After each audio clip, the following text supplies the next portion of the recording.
Hi, I'm Tom Ray from the band Lorenzo's Music, and this is Lorenzo's Music Podcast. It's a show where I talk to musicians and people who create things for musicians, stuff like that. And I would like to just throw it over to my guest today. Why don't you tell the people who you are? Hi, I'm Jason. I record music under the name Velcro Mary. Been doing that for a long time. With very little success. So, and I should give you a warning here. I should have told you this beforehand. I was asked to be on a podcast once before. Okay. And we recorded it, and that podcast went away before that episode ever aired. So I hope you pull through this. Okay. You're saying you're cursed? You cursed a podcast? We'll find out. That's really interesting. I've never heard of that. I've heard of people not releasing an episode. I've never heard of one going like, you know what, we did the episode, but I'm not even going to put it out. I'm curious as to what that happened. I recorded it. This was years ago. I recorded it with somebody, and like another episode came out of it. And I was going to be, soon after, I would assume. And then, nothing. they just stopped their website, stopped doing the podcast. Like the website never, did the website literally go away? No, they just stopped updating it. You find that you're a musician, a lot of us are pretty flaky, and you get good ideas, and sometimes you follow through and keep it going, and a lot of people don't. So was it a music podcast? Was it like another? Okay. And it was a musician doing a music podcast. Yeah. And that was the problem, probably. Oddly enough, that settles it for me. I get that. That's just like the one day they didn't show up to practice and it's like they didn't return calls. Okay. Exactly. That I've run into. If it's somebody who actually was like, I'm starting a podcast, that's like I released an episode and didn't suddenly make hundreds of dollars. So I'm not going to put any effort into it. And that's like, well, of course you didn't. Okay, but it being a musician, that makes more sense. All right. Yeah. Now, you said you had been making music for years, and yes, I've been looking at your back catalog, and you have. And first, the I'm assuming usual question: where did the name Velcro Mary come from? It's just, and I think this is something you hear from musicians all the time. It was something that sounded good at the time. I really think it started in high school. It was just a name that, came to mind. I think I had a list of names and would ask people, hey, what do you think about these band names? And that was one that people liked for some reason. I liked it. And then I stuck with it. And there was no indication as to what you were just putting words together, like Marcy Playground. Yeah, I think I liked the thought of having a girl name in it. Just because of liking Jane's Addiction, probably. Yeah. So that factored in. I kind of like the quasi pseudo, maybe religious thing with Mary. So, just a lot of things. And I was thinking about when I was a kid, I think I went to like a Sunday school once for a week over the summer. Mm-hmm. And they had like these little like cutouts of biblical figures, and there's a Mary and then probably some other stuff. They were made out of felt, but that was in my mind as far as, Velcro. Okay. I don't know. It's just, but really, at the end of the day, it was just something that sounded good at the time, and I haven't changed it since. So yeah, here we are. And to be fair, you said you did have a list, so I'm asking you to go like specifically what pinpointed this list of like probably 20 names that you had, and yeah, I get that. Yeah. Okay. Yeah, as a dumb kid, I'm going to be in a band, and better step one, rather than finding people to play with, I should come up with a name. Yeah, exactly. No, you got to get the important stuff out first. Where exactly are you located? So I'm outside of Charlotte, North Carolina right now, but I'm originally from Pennsylvania, but I moved down here in 2002. So it's more like I'm from North Carolina now than Pennsylvania. Okay. Well, looking at your catalog, that's where you've been making the music. That's where you've been located. Yeah. Yeah. And you said, you wanted to start a band. If I'm not mistaken, you are the band, correct? Yeah. Yeah. Okay. Yeah. All right. So why is that? I've always liked the idea of doing it all myself. And I don't think I ever even thought of it I remember as a kid, you know, maybe high school, middle school, whatever it was. I remember at the time, Phil Collins was real big, He had and all I them remember videos hearing, on the MTV. oh and you know, but I remember hearing on the radio them talking about how he had played all the instruments on his solo album, and I was like, oh, you can do that.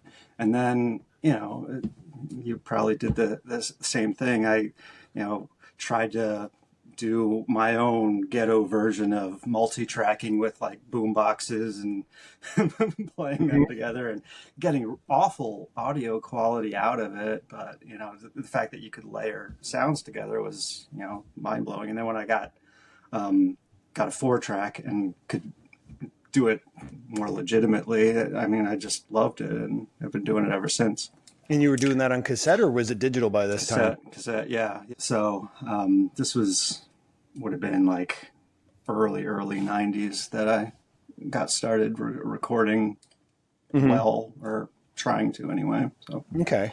And now here's a weird fact too. When you said that, I just recently discovered, you know, the Eurythmics song "Sweet Dreams" and all that. That whole album that they put out, that apparently was all done on a 4-track, or either a 4-track or an 8-track. They produced that entire album themselves in the place that they lived, and it was crazy. not done in a studio. I had no clue. So I did not know that. the problem you always with that hear is, about like they always throw around the Beatles famously as, oh yeah, like that was all 4-track, just yeah, but that's all live. I mean, we're talking synth layered stuff is what I mean. Yeah. And the other thing too is when you said, like, you know, you first started recording and it was like, you know, you learn how to layer and it's kind of crappy and you're using a 4-track. It's one of those things where I heard they did that album that way, and it's like, well, damn it, I guess we were just really bad at it. It had nothing to do with the technology we were using. Yeah. And they were learning as they were doing it. So that's what I mean. But anyway, how would you explain the music that you make? Because it has changed over the years, so much so even into the most recent release you did. So if you had to do people found out you were a musician and they said, what kind of music is it? What's your answer, actually? That's like the hardest thing. And of course. I have even, I have such a hard time coming up with, you know, what do I sound like, you know, for a point of reference for other people. Because as an old guy, I don't listen to a whole lot of new music. I'm kind of stuck in my ways. So it's a lot of old reference points that younger people don't get anymore. But I mean, from the very beginning, I was influenced by, were you familiar with Shrimper Records? It was like an old tape label way back in the day. They put out like some Mountain Goats were on there originally, if you know them. But they were a cassette label only. I think they put out some CDs and 7 inches, but they were mainly known for cassettes. And I thought it was the coolest thing. I mean, this was back in the days when your music news would come from like photocopied zines you got in the mail. And right. This sounds amazing based on this paragraph review. I'll send some cash in a self-addressed stamped envelope and see what it sounds like. Yeah. So yeah, it was like a cassette label, and I was like, oh, that's the dream. If I could just be on Shrimper Records. I sent them a demo tape back in the day, but they sent me a very nice rejection letter, and I was like, all right, well, I'm just gonna steal all the ideas I got from you and do it myself. Okay. All right. And what going forward was that, doing it yourself? Yeah. So, I mean, what I loved about them is it was so DIY. It was so lo-fi. I mean, the first tapes I ordered from them came like wrapped in, you know, just Xeroxed art. There was like crayon coloring on the cassette labels that were just, you know, stickers that were put on the tapes. I was like, wow, that counts as a record? I can do that. I've done my own cassettes at home. And so, I had done my own terrible version of a cassette label back in the day. But, I mean, that was like early stages of the internet. So, not a whole lot of people were doing it yet. And it was a lot of fun, and met a lot of cool people that way. Okay. That's kind of how I got started. And going back to let's figure out this this label that we have of what the music would be. Now, I would say your earlier stuff was I more got off your guitar question. driven. No, that's okay. It happens. I realized too. I was just like, oh, we didn't really figure out what your music is, but it is guitar driven for the most part. Yeah. And would you? So I don't want to say jangly because sometime. Also, I hate that term. It sounds like it sounds derogatory, but jangly is actually like a tone, and but you also have some driven stuff too. I guess, and I feel like on the newest stuff, you have kind of a David Albarn sort of vocal singing on top of your remix stuff on the new album. But in your older stuff, it's a little bit more Weezer sounding ish. So it's, I don't know, it's in whatever that realm is. Basically, people listening, it's kind of like a mixture of those. I would say kind of, and I guess it throws me off because I was introduced to you through your remix album, and then I listened to your older stuff. So it was hard to disassociate what you're doing in this new thing with the stuff you did in the past. So I went in thinking you were that way and you can play guitar, not you play guitar and you made a remix album. Guitar is my main instrument. I took maybe a few months of lessons on that as a teenager, and then beyond that have been self-taught on that and any other instrument. But I will dabble in anything I can get my hands on. Whether or not I make pleasing sounds with it is another story. But yeah, I'm not great at any instrument, but I own quite a few, and I can do something with them. So yeah, but guitar is what I'm best at. So a lot of what inspired me at the beginning was, probably the biggest influence in the beginning as I was learning was, early 90s grunge. Nirvana was the first song that I could play on guitar was Polly by Nirvana. I think it's like 5 simple power chords. And my God, when I could string those together and I'm playing the song. It was amazing. And the fact that I didn't need to shred solos to be good at that kind of music was very appealing to me. I'm never aspired to be like a 80s hair metal solo type music, but so yeah, the grunge era and the diminished expectations that came along with that were really beneficial to me. Right. Yeah, guitar is the one thing I've dabbled with all kinds of instruments, and I'll be able to play drums and now I play keyboards in the band and messing with other instruments, even like sax and trumpet I've done in the past, stuff like that. But guitar is one I've always wanted to pick up and I just can't. I get impatient with it. And it's also because everybody I know except me somehow knows how to play guitar. And they're even like, oh, I'm really bad at it. And they'll play something. And I'm like, you are already 10 times better than I ever am when I try to sit down for a month and learn how to play the damn thing, So anyway, I just love it when people are like, I don't know, I kind of play guitar. Hey, I can't. So you just shut up. So anyway, now let's talk about the remix album because it is interesting going from this guitar background, like I said, that you put out this remix album. Now, first of all, why did you put out this remix album? What made you decide after, I guess it had been a year since you released a single, and then you put out an album of remixes. So tell me about that. It's even older than that. So, okay. When did this come out? 2024 is when it's labeled as coming out. Yeah, that's when the remix came out. But I think it was 2015, I put out an album called Leave a Light On, which was 10 songs. And all this remix album is basically 9 of those songs remixed. Okay. So it's almost 10-year album that I kind of went back and played with. And it was really, so we talked about recording on 4-track cassette and things in the beginning, and all my early stuff is that. At some point I got it was a Yamaha MD8, which was like an 8-track recorder on a mini disc.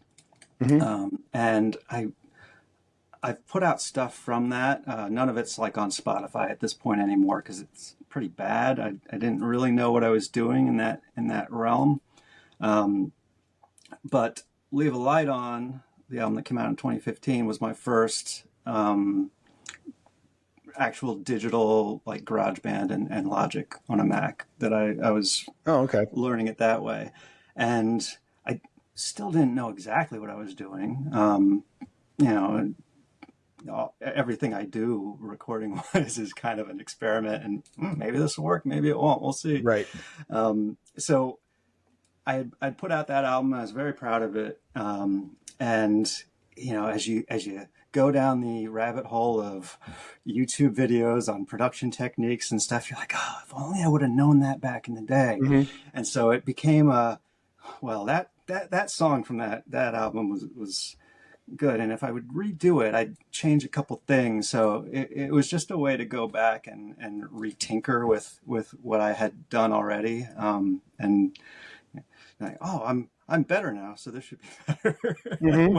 The truth or not is remains to be seen. But yeah, it was just a project that's been, and God, I've been stringing out singles from these remixes, I think as far back as it's pre-pandemic. So like 2018, 2019, I think the first one came out. Yeah. You were doing like maybe a couple a year is what it looked like. Yeah.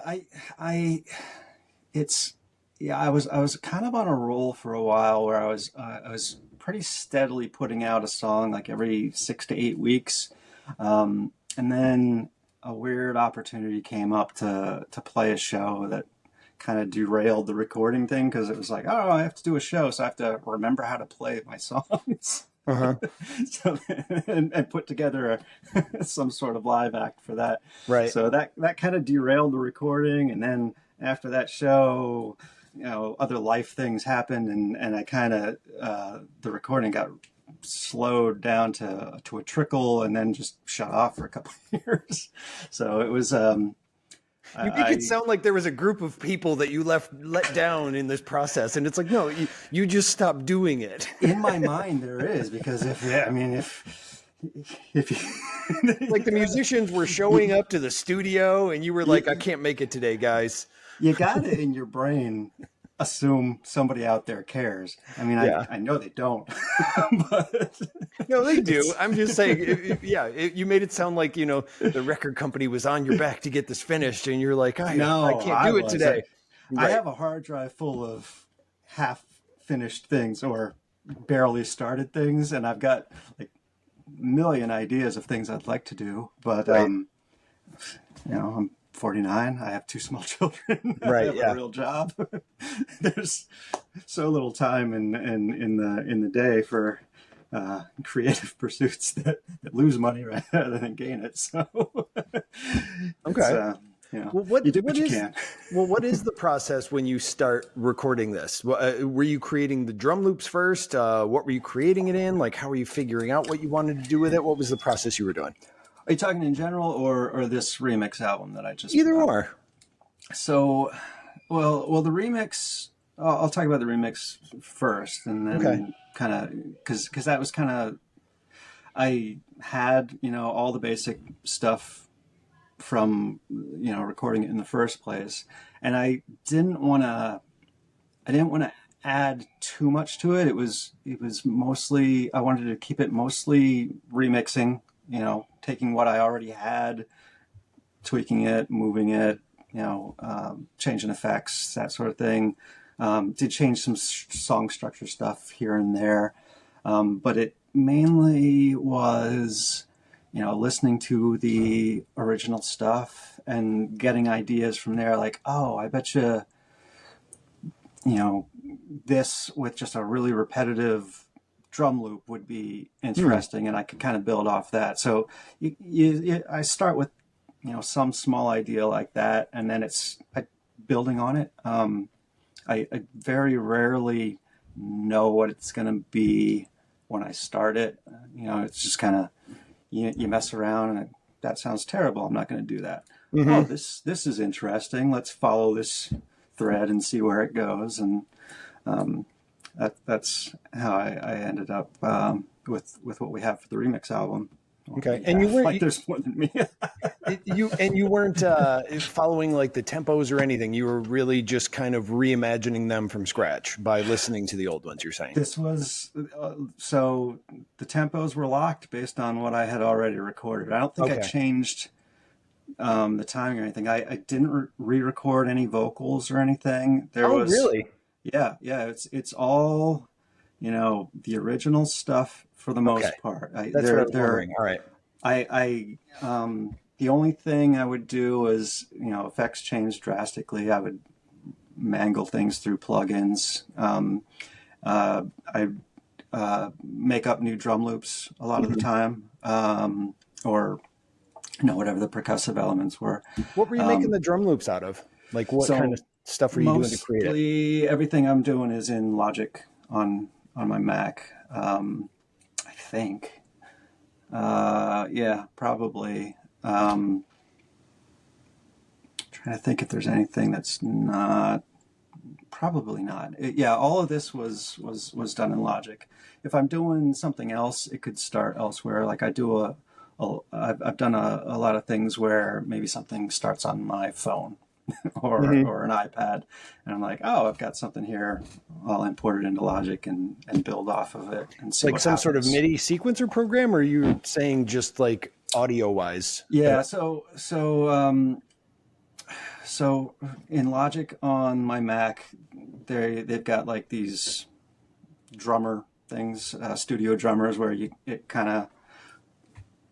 can select certain parameters and say, this is a punk rock song or whatever it is. And it kind of will produce, a drum track for you. And you're like, no, that's not right. And you can tweak things, and then you can just make it into a MIDI grid and adjust things as you need to that way. So that's most of the remix stuff was that, or I'm programming stuff just like on a piano roll type situation. But it's all in the box within Logic for this album. All right. So you weren't really using any sort of outside going into Logic sort of programming tools or drum machines or anything like that. You were doing it all within the DAW itself. Yep. Okay. All right. Now, with the earlier stuff, how were you doing those? Were those live drums, or were those... were you playing them, doing those through, because you were using, up until you said, I think 2010, you weren't using Logic or this album that you remixed. So okay. Kind of have to go back to a little bit of a history story that nobody's going to care about. Okay. I'll tell it anyway. Feel free to cut out any of what I say for time, because I can talk randomly about nothing. So early stuff that I recorded was all 4-track, and it was very limited by those 4 tracks. I wasn't a big fan of like bouncing bass and drums together, because the quality degraded on me so much based on the equipment I was using that I tried to keep it as sparse that it sounded as well as it could at the time. I had a good friend, shout out John Busher, he's out there somewhere, who is like a recording and musical genius, in my opinion. I randomly became friends with him when I lived in Pennsylvania, and he took my 4-track tapes and would converted them, painstaking process from what it sounded like. He was like doing most of this manually, because computer software to do it hadn't come out yet. But he basically converted the 4-track tapes to 8 tracks, and then he added to them and would put like legitimate bass tracks, and he's a drummer. He's a great drummer. He would add drums tracks. So like, if you go and look for my stuff online, there's an album called Dead Horse Rodeo. Yes. And that whole album, it kind of sounds weird, because that's all 4-track recordings that my friend beefed up to 8-track recordings, and we've kind of tweaked. But you're saying he did it through a computer? No, this is all on a cassette 8-track. Oh, okay. So you know why he did it is because that was what he was interested in doing. There are just things where it's like, why would you spend the time doing that? And it's like, because Oh yeah, It just feels like this is accomplishing something. I'm a genius, and I totally understand that. And I agree. I would do the same thing if I figured something out. I'd be like, this is whoa, okay, that he's a makes sense huge to me. audiophile. Yep. He's done he's doing a lot of stuff now with like he was in the Frogs for a while. If you're familiar with them, I thought you said he was into frogs for a while, and I'm like, why do I care about that? Okay, never mind. Thank you. All right, that makes more sense. yeah, he played bass with them, and I know he's doing a lot of stuff with some of their like archival releases and on the mastering end. I think he's done stuff with Ween too. I probably shouldn't talk about him. He's probably hopefully he doesn't want he doesn't He mind can me talk talking. about himself if he wants to. Leave him alone. But John, thanks for all the work you put into the band. But yeah, so he beefed up, and I've got this album of it's the most band related album that I put out, and then after that, before that, it's the timeline. I'm old and I don't remember. But at one point, I got signed to a little independent label out of Florida randomly, and so I put together a live band to try to promote an album that I put out for them.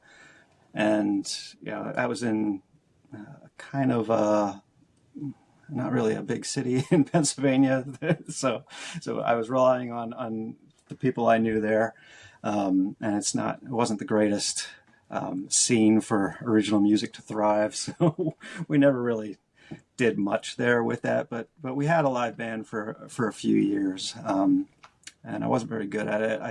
I kind of hated the whole because recording by myself, I just need to be good enough to get one good take, and then that's all I need. But to play live, you guys play live. You actually need to know the songs inside and out. And Debatable. Okay. Well, there is some fake in it that even goes over just as well. I would like to say it's all in the confidence. I just felt like I was spending all my time just trying to perfect the old songs, right? and that is present them right. That is something that's kind of a hole you can dig for yourself. Is especially if you're creating piece by piece, idea by idea, section by section, and not song as a whole, or even recording it song as a whole. Is then when it comes time to play it, it's the first idea or the first inkling is to go make it sound exactly like it does there. How are we going to play these parts? Or just get the gist of it and make it a live song that emulates what's there, so that you don't even notice that they're incredibly different, or at least they're not exact. It's a weird sort of give and pull. That's the same thing. Give and take. Either way, it's a kind of thing that it takes a while to understand. We did a whole album that was created over a period of years, that was recorded by piece, arranged, rearranged in the DAW, and other band members played different instruments or each other's instruments at different times on the album. Then when it came time to play it, most people didn't know the parts because they didn't write them. They were all rearranged by me. There were multiple takes of different instruments on top of each other that we did not have. So first thing we started to do is let's get a looper and we'll follow that. And then we'll add this other drum track on top of it and follow that. Suddenly everything was like balancing plates on sticks and trying to keep them up. And if one falls down, the entire thing crashes, and so it was just like, why are we worrying about all this? Just make it sound like it. Yeah. Anyway, so it was a weird revelation that took us maybe 6 months of wasting our time to go let's just play it, see what sounds good and what we can add and what we don't need. That's it. Yeah.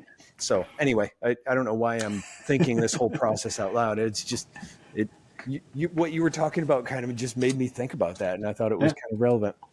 So that is that leads me up to another thing. While you were saying through this recording process and you worked with other people, and there were some other musicians playing on things. Now you've released this new remix album and some of your older stuff that's out there. You have videos that are kind of eye candy like videos, ones that they're not just here's the cover of the album audio card type albums. How are you making these? Where are you where are you doing these? Or So they're great. my new thing that I'm trying that's been my new favorite thing that I'm doing is working with generative AI type things I was for wondering if that's what it was. Okay. yeah. So a lot of the anything you've seen like since like maybe October or November of last year has probably been AI generated, and I've been really into letting the AI just kind of fuck it up. Okay. Um, so there, you can the one that I've been using, you could do something as simple just putting a single frame Hmm. into the algorithm and just letting it do its thing. Like one of most of my videos that I've done this way, you'll see it's like the camera's pulling back. And Yes. it's like I just start with something, like I generate something, or I start with a photo that I is an actual photo, and just say, okay, pull the camera back, and I like to see what it makes. And sometimes it's just the most bizarre shit you've ever seen, and I love watching AI like just kind of hallucinate. Hmm. And so I've been dabbling with that. I'm also working on things that are kind of following more of an actual, I don't know, you wouldn't say storyline. They're just dumb music videos, but you know, trying to actually get it to do what I want it to do rather than just letting it do its thing. I mean, that one's cool. Let's put that on the internet. Right.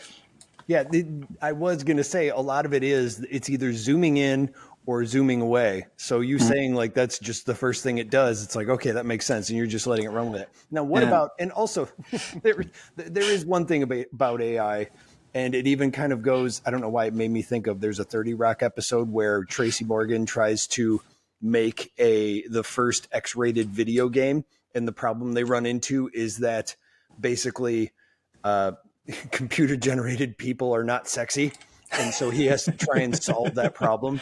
And anyway, there's a scene where it zooms in and it keeps zooming into what seems to be under a tunnel, but actually then it kind of seems like it's a graffitied old, abandoned building like that. And then it zooms into a mirror and then there's a woman there. And then it keeps zooming in and zooming in to the point where it's like it doesn't even remember how to make eyes, apparently.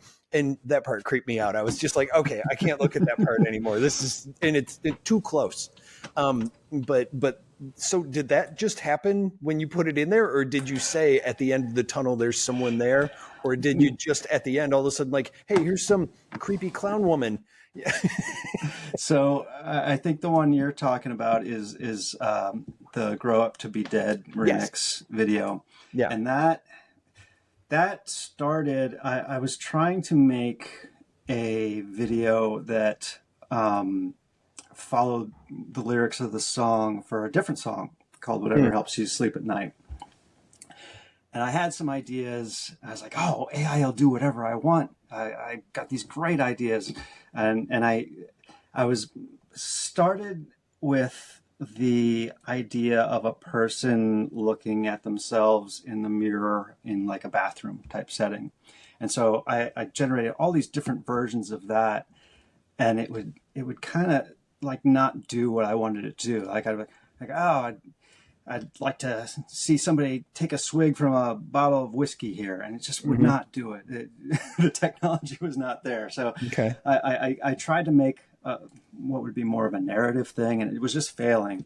And then when they introduced the whole being able to control the camera and where that moved, it's like, all right, well let's take that and let's just zoom the camera out and see what it does. And then that's when it became like the crawling back out of the hallway, and it was like this weird landscape that was just very interesting to me based on where it started.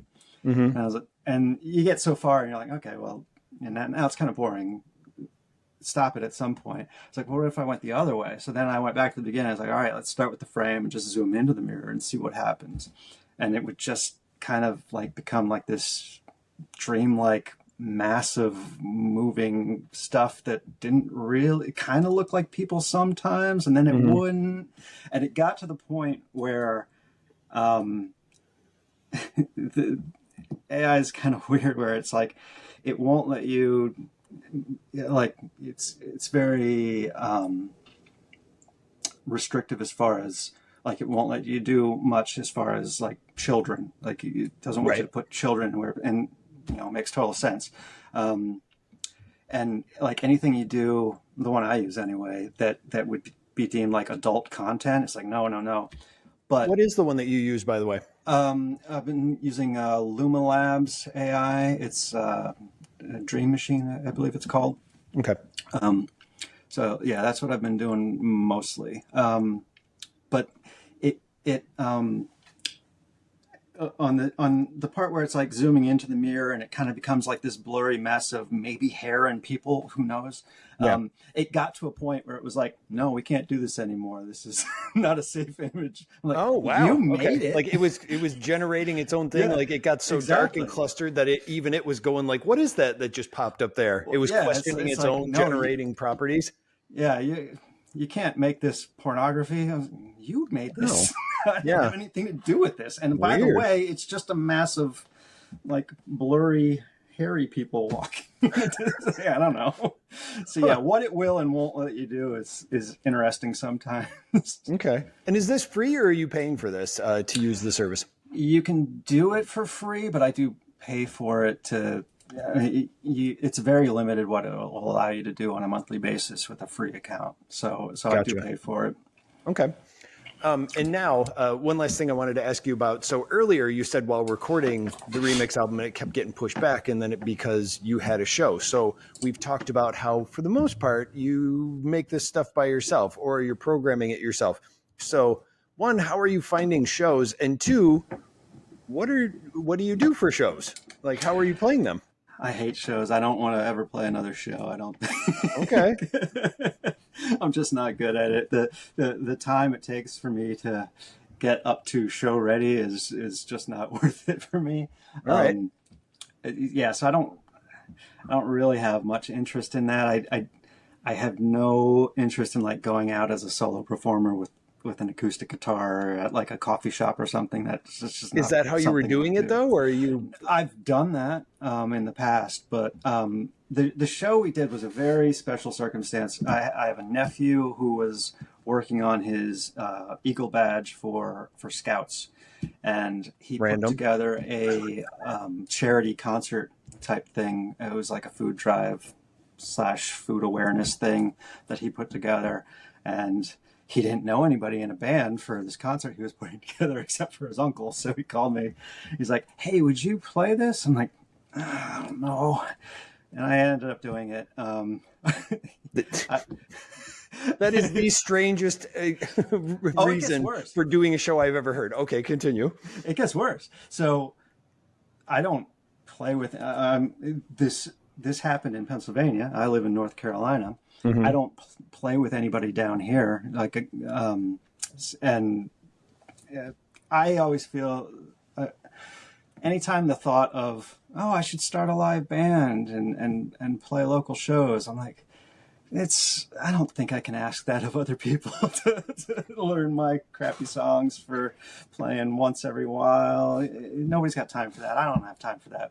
So John Busher, the guy I talked about, he had worked with me when I had a real band back in the Pennsylvania days.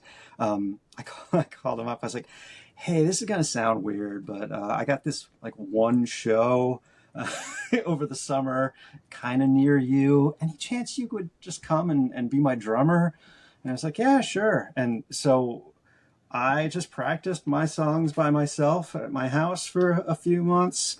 And I literally drove up to Pennsylvania a couple days before the show, and we practiced one time at his house in his basement until it got too hot to play in the basement. So we kind of ran through the songs like maybe one time, and like, all right, see you tomorrow at the show. We'll see how this goes. So we did that, and it turned out fine for what it was. Nobody's coming to the show to see Velcro Mary, so Right. it wasn't a it wasn't a Hey, everyone. career defining moment. There's a benefit by the Eagle Scouts down. Yeah. So it was fun to be on stage again and play. My kids got to see me play. That's the only time they'll ever see that. So it was kind of cool in that regard. But yeah, it was a 2-man band. I had a pedal that it was some Boss octave pedal that you could set it that it would basically take the root note and drop that down an octave. So I would pipe The pedal that to would? yeah. Oh. It was like an octave pedal, but you could tweak like whether it's doing, all 6 strings on your guitar or like just the lower end. So I tweaked it so basically anything that I was playing on the 5th or 6th string would get sent to a bass amp, an octave lower. So I was kind of my own bass player. Okay. So we did that for the show. So what pedal is this? Like you're saying if you wanted to, you could just go, okay, now do a drop D? Now, hold on, I'll get it. Oh, okay. It is the Boss Octave OC5. Okay. All right. It's probably one of those things where it's like, I'm the only person that has no idea about this. So I looked into so much stuff because I mean, I had never, early days, I thought playing as a 2-piece was, just wasn't enough. And based on my skill as a guitarist, I was correct. But I was like, there's millions of 2-man bands out nowadays. You had the White Stripes, Local H, and I started like researching these bands and okay, so bands that don't have a bass player, how the hell do they do live shows and it not sound like shit? And I didn't want to do a backing track, so I just didn't go that route. It would have been easier if I would have just played a backing tracks, but there's a part of me inside that's just like, no, that's cheating. So yeah, I looked into like special pickups that like you had like a pickup that would split the signal and things like that. But right. That sounded like I was going to be messing with my guitar too much. So I went this pedal route for that. And well, and then there are bands like Death from Above 1979 who went the other route and just went and made the bass a bass, but like a guitar, and they did it instead of trying to go, how do we make the guitar and a bass? No, just do the bass and put some distortion on it. And then when people go, wait, there's no guitar, they're surprised. Yeah. Well, I want to thank you for talking with me today. If people wanted to check out more of your stuff, where could they go do that? Find me anywhere you listen to music, Spotify, Apple Music, all the big ones. I've got a website, velcromarymusic.com, that is so limited. There's barely anything there, but feel free to go there and sign up for my email list in case I ever decide to email that list again, which I probably should. I'm very bad at music promotion. I like the confidence. I don't know if I should do that. Maybe you should go there. Who knows? You can try it. I've been telling myself I should be sending out more emails, but actually doing it hasn't happened yet. So, yeah. All right. Well, I want to thank you so much for talking with me today. It was great talking with you. It was great talking to you, Tom. Thanks a lot.